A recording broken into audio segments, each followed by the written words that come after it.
Hello everyone, welcome back to Aninta classes again. और आज हम डिस्कस करेंगे combination of resistors. Combination of resistors, हम रेजिस्टेंसेस को सर्किट में हम कैसे कनेक्ट करते हैं। तो कनेक्शंस करने के जो तरीके हैं वो जैसे एक रेजिस्टेंस के साथ एक दूसरे रेजिस्टेंस को कैसे जोड़ते हैं, तो वो हम स्टडी करेंगे। ठीक है, तो फर्स्ट ऑफ ऑल हम सीरीज़ कनेक्शंस देखते हैं। सीरीज़ कनेक्शंस आपका होता क्या है, और पैरेलल कनेक्शन में हम रेजिस्टेंस को कैसे जोड़ते हैं, कैसे कनेक्ट करते हैं। ठीक है, सीरीज़ में जैसे एक रेजिस्टर है, सपोज दिस इज रेजिस्टर, नाम कर देते हैं R1। ठीक है, दूसरा रेजिस्टेंस मान लेते हैं आपका R2 है। ठीक है, थर्ड रेजिस्टेंस हम मान लेते हैं R3 है। ठीक है, ये आपका हो गया ये। ठीक है, ये रेजिस्टेंस R1, R2, R3 आपके पास अवेलेबल है। तो सीरीज़ में कैसे जोड़ेंगे, जैसे ये पॉइंट हम मान लेते हैं A B। ठीक है, इसका हेड, इस रेजिस्टर का tail, end point, starting point, end point. तो हेड टेल हम बोल रहे हैं इसको। वैसे इसको बोल देते हैं C D। ठीक है, इसको C कर देते हैं, इसको D कर देते हैं। इसका हेड, इसका टेल, एक सिरा हेड एक सिरा टेल। ठीक है, इसका EF कर देते हैं। ठीक है, तो इसका एक एंड हेड, एक एंड टेल, एक एंड हेड, दूसरा एंड टेल। इसका एक सिरा हेड, दूसरा टेल। ठीक है, तो हमने नाम कर दिया AB, इसका CD, इसका EF। ठीक है, समझने के लिए हम हेड एंड टेल हम बोल रहे हैं। ठीक है, एक एंड है उसका, रजिस्टर का एक एंड, दूसरा and, first and second and, register का फर्स्ट एंड सेकंड एंड। ठीक है, अब देखिए इसको हम, इसका एक एंड और इसका एक एंड, इसका सपोज कर लीजिए ये हेड है, और इसका इस वाले रजिस्टर का ये टेल, रजिस्टर का ये टेल है। ठीक है, इसको हम जोड़ देते हैं। ठीक है, इसको हम जोड़ देते हैं, यानी कि ये कनेक्शन, ये अगर हम कर देते हैं A, ये B, और यहीं पे C को हम ला के जोड़ देते हैं। ठीक है, फिर ये, और यहाँ पे D आया, फिर इसी को यहाँ पे E को भी ला के जोड़ दिया इसके साथ, और फिर ये आपका F, ये हुआ। इसको मैंने जोड़ दिया, इसका टेल, इसका हेड, एक सिरा इसका, एक सिरा इसका। ठीक है, फिर इसका लास्ट पॉइंट यानी कि टेल पॉइंट, और इसका हेड पॉइंट यानी कि इसका एक सिरा। ठीक है, तो इस टाइप के कनेक्शंस को एक के पीछे एक एक, ठीक है, एक के पीछे एक एक, यानी कि इसका या तो आप ऐसे सोचिए, इसका टेल, इसका हेड, इसका टेल, इसका हेड, ऐसे भी आप बोल सकते हो। तो एक सीरीज में एक का सिरा दूसरे के सिरे से जुड़ा हुआ है, एक के पीछे एक एक, वन बाय वन, एक के पीछे एक एक। तो इस टाइप के कनेक्शंस को हम बोलेंगे सीरीज कनेक्शन। ठीक है, क्लियर है? इस टाइप के कनेक्शंस को, रेजिस्टेंस के कनेक्शंस को सीरीज बोलेंगे। ठीक है, पैरेलल में क्या है, पैरेलल में आपके पास ये रेजिस्टेंस है, ये रेजिस्टेंस है, ये रेजिस्टेंस है। ठीक है, ये मैं फिर से ड्रॉ कर देता हूँ। R1, इसका एंड एक A है, इसका एंड B है। ठीक है, अब इसका R2 ये है, इसका एक एंड C है, इसका एक एंड D है। ठीक है, अब तीसरा रेजिस्टेंस हम मान लेते हैं R3 है, इसका एंड E है, इसका एंड एक F है। ठीक है, यही है। इसमें क्या था, एक के पीछे एक एक लगा हुआ है, वन बाय वन, एक के पीछे एक एक कनेक्शंस लगे हुए हैं। इसका टेल, इसका हेड, इसका टेल, इसका हेड, ऐसे है। अब इसमें क्या है, अब इसमें देखिए, अब इसमें हमने क्या बोला था, ये फ्रंट पोर्शन को हम हेड ही बोल रहे थे। यहाँ पे ए हेड है, यहाँ पे सी हेड है, यहाँ पे ई हेड है। ठीक है, तो यहाँ पे देखिए ये भी है, ए हेड है, सी हेड है, यहाँ का ई हेड है। यानी कि इसको हम ऐसे कर लेते हैं, ये, ठीक है। ये इसका जो कॉम्बिनेशन है हेड हेड हेड, ये पॉइंट ई है। हेड हेड हेड आया कि नहीं, यही रेशंस उठा के, और इसका हम कर लेते हैं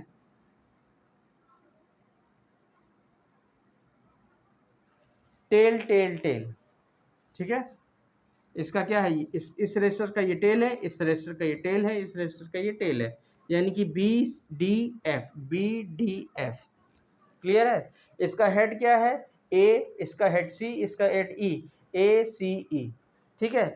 यानी कि इसका सारे का हेड एक कॉमन पॉइंट पे जुड़ा हुआ है, इसका टेल जो है इस सारे रेस्टर का एक एक टेल है, एंड पॉइंट है, एक कॉमन पॉइंट से जुड़ा हुआ है।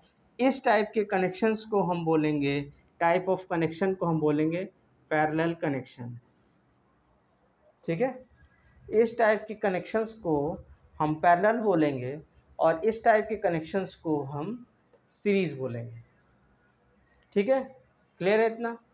अब इसमें हम देखेंगे जब हम इसको कनेक्ट करते हैं, इसका नेट इफेक्टिव रेजिस्टेंस कैलकुलेट करेंगे, और इस वाले जब हम कैलकुलेट इस सीरीज पैरेलल में जब हम इसको हम कनेक्ट करते हैं रेजिस्टर्स को, तो नेट रेजिस्टेंस हम इसमें कैलकुलेट करेंगे, और इस केस में भी हम नेट रेजिस्टेंस कैलकुलेट करेंगे, डिराइव करेंगे, ठीक है।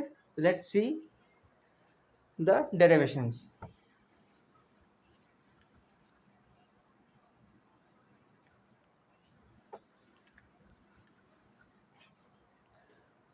अब जैसे ये आपका कनेक्शंस था R1, R2, R3, ठीक है। ये कनेक्शन हमने कर दिया एक बैटरी से, ये आपका स्विच हो गया, ठीक है।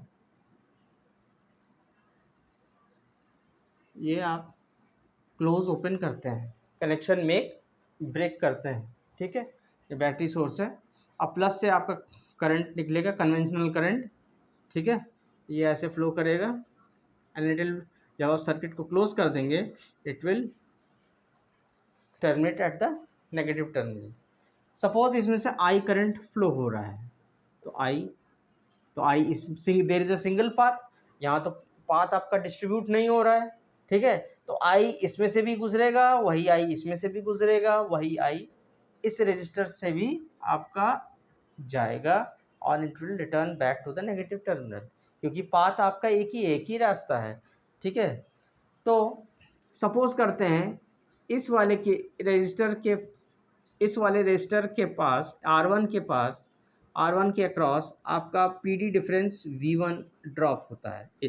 भाई इसमें आपका पोटेंशियल डिफरेंस आपका आएगा, तो इसमें आपका पोटेंशियल डिफरेंस V1 मान लेते हैं, इसमें आपका पोटेंशियल डिफरेंस V2 मान लेते हैं इसके अक्रॉस, और इसके अक्रॉस हम मान लेते हैं पोटेंशियल डिफरेंस V3,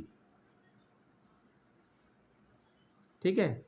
इसके अक्रॉस पोटेंशियल ड्रॉप आपका V1 मान लेते हैं, इस रेजिस्टर R2 के अक्रॉस पोटेंशियल ड्रॉप V2 मान लेते हैं, और इसके अक्रॉस R3 के अक्रॉस V3 मान लेते हैं, और जो आपका सोर्स है उसका पोटेंशियल डिफरेंस V है, इसका पोटेंशियल डिफरेंस V है। तो इससे आपका क्या हो जाएगा, जो आपका नेट पोटेंशियल है V सोर्स का, वो किसके बराबर आएगा, नेट इंडिविजुअल पोटेंशियल ड्रॉप के बराबर आएगा, यानी कि V1 plus V2 plus V3, ठीक है। इस सर्किट का इस सर्किट का ये जो सर्किट है, ये इसका नेट अगर हम मान लेते हैं, नेट इफेक्टिव रेजिस्टेंस R मान लेते हैं, और करंट I फ्लो कर रहा है, तो ओम्स लॉ से हमारा क्या आ जाएगा, V is equal to I R. तो यहाँ पे करंट सिंस I निकल रहा है I, और नेट इफेक्टिव रेजिस्टेंस हम मान लेते हैं R, तो V is equal to I R. V1 क्या होगा, इसके अक्रॉस पोटेंशियल ड्रॉप, तो V is equal to I R, इसमें भी लगाएंगे, V is equal to I R, I तो I है, R इस केस में क्या है, R1। सिमिलरली यहाँ पे V2 के अक्रॉस करंट तो वही I ही जाएगा इसमें, because this is single path. तो आई तो वही आई यहाँ पे भी पहुंचेगा। आई आई आर वी कैसे निकालेंगे, आई आर आर इस केस में क्या है R2। सिमिलरली यहाँ पे भी आई टाइम्स R3। आई इसमें से हम क्या करते हैं कॉमन, आई आर इसमें से आई हम कॉमन निकाल लेते हैं, सब में आई आई आई है। तो R1 plus R2 plus R3, आई कैंसल्स आउट। तो नेट इफेक्टिव रेजिस्टेंस आपका आ गया कितना, R1 plus R2 plus R3, ये आपका डिराइव हो गया। ठीक है, सपोज करते हैं R1 फिर R2 R3 R4 dot dot dot up to Rn। ठीक है, अगर ये मान लेते हैं यहाँ पे n नंबर ऑफ रजिस्टर्स लगा हुआ है, R1 R2 R3 R4 R5 R6 R7 R8 R10 dot dot dot up to Rn। ठीक है, तो नेट इफेक्टिव रेजिस्टेंस क्या हो जाएगा, R इज इक्वल टू क्या हो जाएगा n टाइम्स आ जाएगा। और अगर आपका सेम नंबर ऑफ रजिस्टर्स के वैल्यू अगर आपका R1 R2 R3 R4 R5 सब अगर आपके बराबर हैं, ठीक है, अगर R1 is equal to R2 is equal to R3 is equal to R4 is equal to up to Rn सब अगर आपके बराबर हैं, तो ये आपका कितना आ जाएगा n टाइम्स R।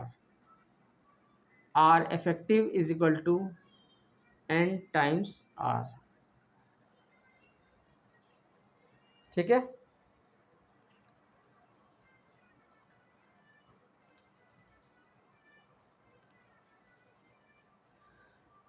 ठीक है, कोई डाउट? तो अगर R1 R2 R3 R4 सब बराबर हैं अप टू Rn तक जा रहा है, तो नेट इफेक्टिव रेजिस्टेंस कितना हो जाएगा, R effective is equal to n times R।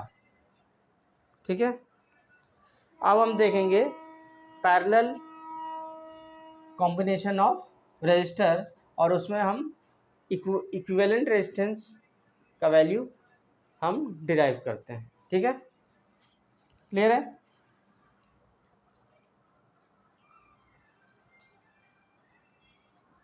बस ध्यान में रखिएगा कि इसमें हमने ओम्स लॉ हर एक पार्ट में लगाया है।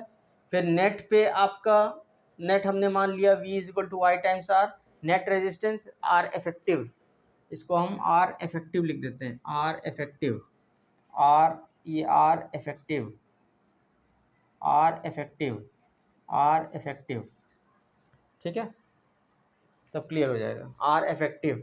ठीक है, इस सर्किट टोटल एंटायर सर्किट में मैंने उस लगाया, वैल्यू लगा के यहाँ पे रख दिया, इंडिविजुअल पे मैंने वैल्यू आई टाइम्स R1 करके रख दिया, आई कॉमन ले लिया और ये आपका वैल्यू आ गया। ठीक है,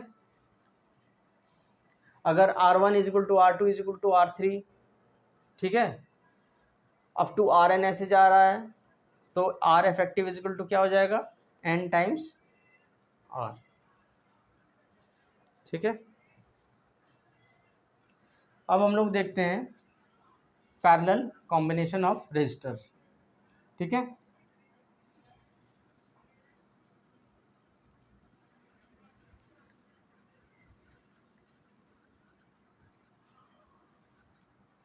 पैरेलल में हम लोग ने क्या दिखा था, जैसे ये रेजिस्टेंस R1 है, ये रेजिस्टेंस R2 है, ये रेजिस्टेंस R3 है, इसका पॉइंट इसका पॉइंट इसका पॉइंट एक कॉमन से जोड़ दिया, वैसे ही इसका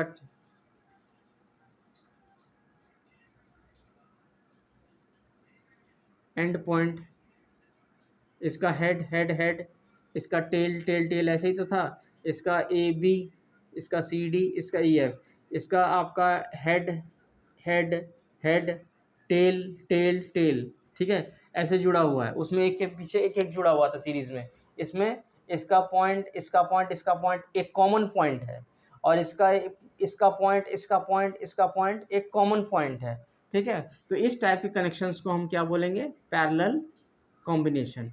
ये हमने क्या किया, बैटरी सोर्स से ज्वाइन कर दिया, ये आपका स्विच है, सर्किट को मेक के ब्रेक मेक और ब्रेक करने के लिए ये आपका plus terminal minus terminal current ये आपका जा रहा है। करंट जैसे यहाँ पहुँचा तो इसको 3 रास्ते दिखने लगे,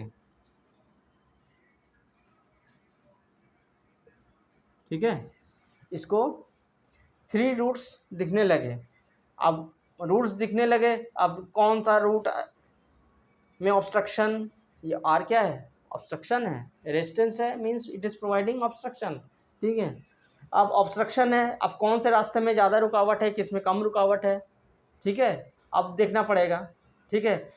तो ये मेजर पोर्शन जो आई होगा, अब आई भी डिस्ट्रीब्यूट कैसे होगा, सपोज कर लेते हैं ये आपका एक एक मान लेते हैं नाला टाइप या रिवर मान लेते हैं, ठीक है, इसके ब्रांचेस निकल गए, ऐसे ब्रांचेस निकल गए, ठीक है, या एक नाला ही मान लेते हैं और इसमें ट्रिब्यूटरी टाइप का बना दे रहे हैं, ठीक है। अब ये देखिए, अब इसमें एक पतला सा नाला बना देते हैं, एक थोड़ा मीडियम बना देते हैं, एक एकदम ब्रॉड बना देते हैं, एक एकदम ब्रॉडर बना देते हैं। अब पानी आ रहा है तो ज़्यादा पानी किधर से चला जाएगा, जिधर आपको ज़्यादा खुला जगह मिलेगा, तो मोस्ट ऑफ द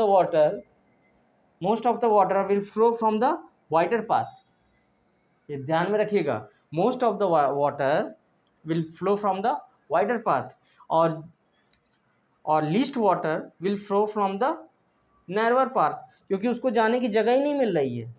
जब उसको जाने की जगह ही नहीं मिल रही है तो उसमें से कम पानी जाएगा, और जिसमें ज़्यादा उसको जगह मिल जा रहा है, स्पेस मिल जा रहा है जाने को, उसमें से ज़्यादा पानी चला जाएगा, यानी कि यहाँ पे ऑब्स्ट्रक्शन कम है।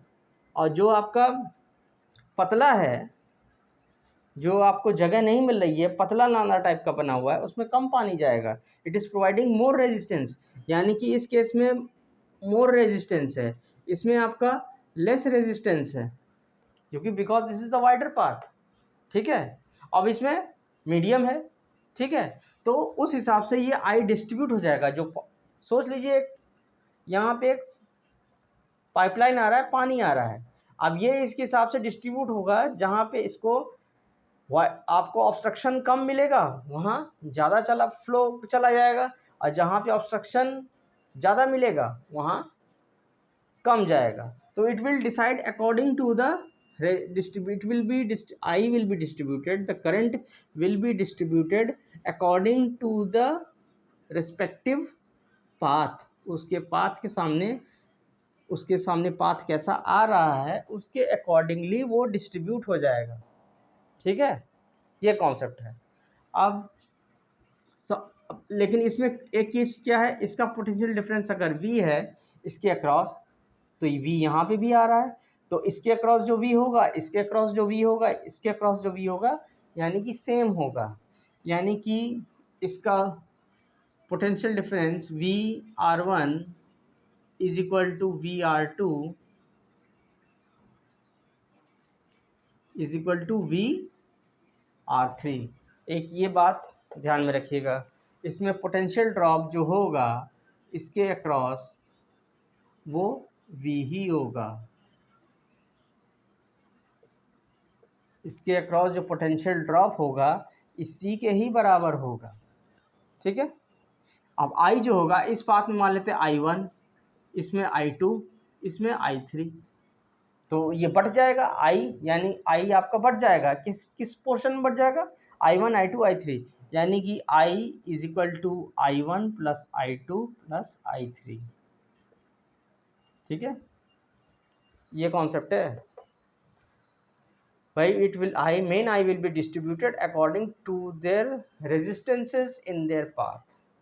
यहाँ अगर सपोज कर लेते हैं R2 एकदम मैक्सिमम रेजिस्टेंस है, तो सबसे लीस्ट ये होगा I2, समझ रहे हैं, ध्यान में बात ये ध्यान रखिएगा। अगर सपोज कर लेते हैं R2 is the maximum resistance, R1 R2 R3 में सबसे ज़्यादा है, तो सबसे इस ब्रांच में इस नाले में सबसे ज़्यादा कम करंट जाएगा, ठीक है, वही कॉन्सेप्ट है, this is the main concept, ठीक है।